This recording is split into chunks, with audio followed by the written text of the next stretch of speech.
زبور 66۔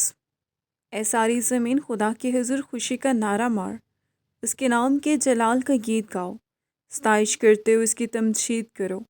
خدا سے کہو تیرے کام کیا ہی محیب ہے، تیری بڑی قدرت کے باعث تیرے دشمن عاجزی کریں گے۔ ساری زمین تجھے سجدہ کرے گی اور تیرے حضور گائے گی، وہ تیرے نام کے گیت گائیں گے۔ آؤ اور خدا کے کاموں کو دیکھو، بنی آدم کے ساتھ وہ اپنے سلوک میں محیب ہے۔ اس نے سمندر کو خشک زمین بنا دیا، وہ دریا میں سے پیدل گزر گئے، وہاں ہم نے اس میں خوشی منائی۔ وہ اپنی قدرت سے ابد تک سلطنت کرے گا، اس کی آنکھیں قوموں کو دیکھتی رہتی ہیں۔ سرکش لوگ تکبر نہ کریں، اے لوگو ہمارے خدا کو مبارک کہو اور اس کی تعریف میں آواز بلند کرو۔ وہی ہماری جان کو زندہ رکھتا ہے، ہمارے پاؤں کو پھسلنے نہیں دیتا، کیونکہ اے خدا تو نے ہمیں آزما لیا ہے۔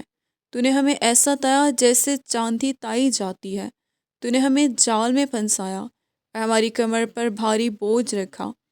تو نے سواروں کو ہمارے سروں پر سے گزارا اور ہم آگ میں سے اور پانی میں سے ہو کر گزرے، لیکن تو ہم کو فراوانی کی جگہ میں نکال لایا۔